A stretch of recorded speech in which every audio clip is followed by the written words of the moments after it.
មុខម្ហូបមាន់រំលីងជាមួយនឹងគល់ស្លឹកគ្រៃរសជាតិប្រៃផ្អែមហឹរ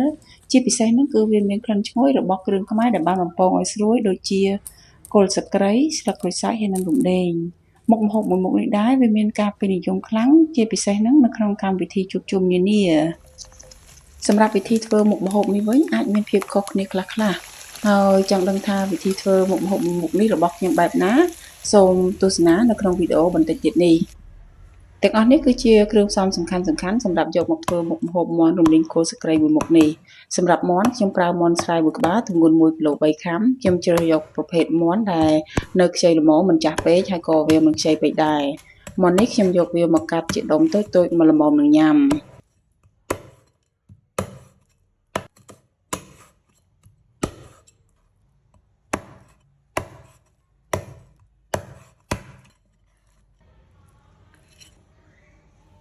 គ្រឿងផ្សំសំខាន់បន្ទាប់មកទៀតហ្នឹងគឺគល់ស្លឹកគ្រៃសម្រាប់គល់ស្លឹកគ្រៃនេះខ្ញុំប្រើវា 5-6 ដើមដោយខ្ញុំ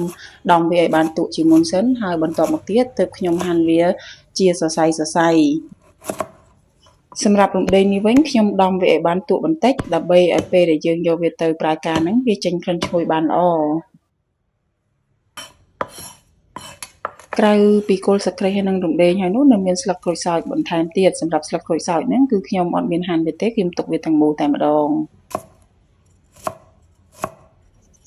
ខ្ទឹមក្រហមវិញខ្ញុំប្រើចំនួន1មើមដោយខ្ញុំហាន់វាជាចម្រៀកតូចល្មមខ្ទឹមសខ្ញុំប្រើចំនួន1មើមតូចដែលខ្ញុំគ្រាន់តែដំវាឲ្យបានបែកតែប៉ុណ្ណោះហើយបន្ទាប់មកទៀតហ្នឹងគឺមានម្ទេសដៃនាងសម្រាប់ម្ទេសដៃនាងនេះបងប្អូនអាចប្រើតិចឬក៏ច្រើនទៅតាមការចូលចិត្តរបស់បងប្អូនហើយឥឡូវនេះបងប្អូនខ្ញុំចាប់ផ្ដើមដាក់ប្រេងដើម្បីដាក់បំពងគល់ស្លឹកគ្រៃស្លឹកក្រូចហើយនិងរំដេងឲ្យវាចេញក្លិនឈ្ងុយសម្រាប់ការបំពងគ្រឿងទាំងអស់ហ្នឹងខ្ញុំប្រើភ្លើងតិចល្មមដោយបំពងរហូតទាល់តែវាចេញក្លិនឈ្ងុយបានល្អហើយគ្រឿងទាំងអស់ហ្នឹងឡើងស្រួយ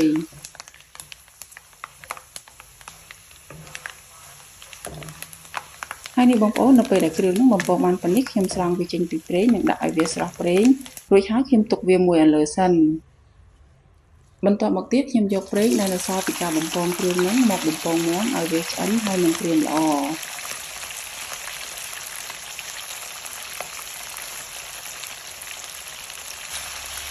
យើងបំពងសាច់មាន់ជាមុនបែបនេះគឺដើម្បីឲ្យប្រាកដថាសាច់មាន់របស់យើងហ្នឹងបានឆ្អិនដល់ផ្នែកខាងក្នុងហើយណាមួយហ្នឹងគឺដើម្បីឲ្យមុខម្ហូបដែលយើងធ្វើចេញមកហ្នឹងមានលក្ខណៈស្ងួតល្អផងដែរ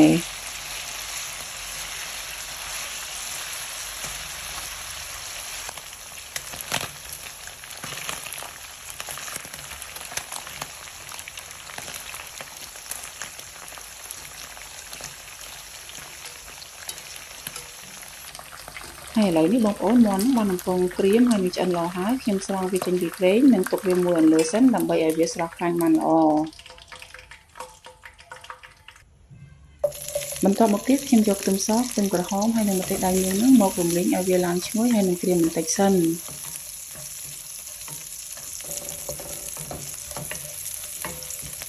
នៅពេលដែលគ្រឿងទាំងអស់ហ្នឹងវាចាប់ផ្ដើមចេញក្លិនឈ្ងុយហើយខ្ញុំយកសាច់មាន់ដែលបានបំពងមុននេះយកមករំលីងជាមួយនឹងគ្រឿងទាំងអស់ហ្នឹងហើយដោយសារតែសាច់មាន់ហ្នឹងវាបានឆ្អិនរួចហើយហើយនេះខ្ញុំប្រើភ្លើងតិចនិងរំលីងសាច់មាន់នេះមួយសន្ទុះទៀតតែប៉ុណ្ណោះបន្ទាប់មកទៀតហ្នឹងគឺខ្ញុំចាប់ផ្ដើមបន្ថែមគ្រឿងផ្សំចូលដែលមានដូចជាប្រេងខ្យង1ស្លាបព្រាម្សៅស៊ុបកន្លះស្លាបព្រាស្ករសចំនួន1ស្លាបព្រាហើយនិងទឹកស៊ីអ៊ីវហ្នឹងចំនួន2ស្លាបព្រាខ្ញុំបន្តរំលីងសាច់មាន់នេះមួយសន្ទុះទៀតដើម្បីឲ្យគ្រឿងទាំងអស់នោះវាបានរលាយនិងជ្រាបចូលទៅក្នុងសាច់មាន់បានល្អ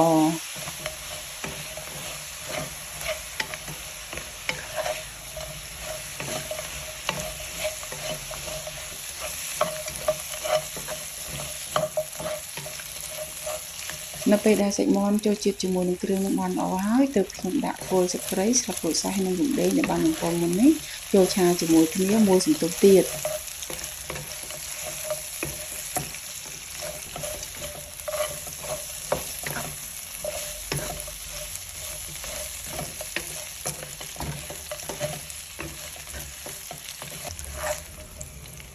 តែប៉ុណ្ណេះមុខម្ហូបមាន់រំលីងជាមួយនឹងគល់ស្លឹកគ្រៃហ្នឹងបានធ្វើរួចរាល់ហើយ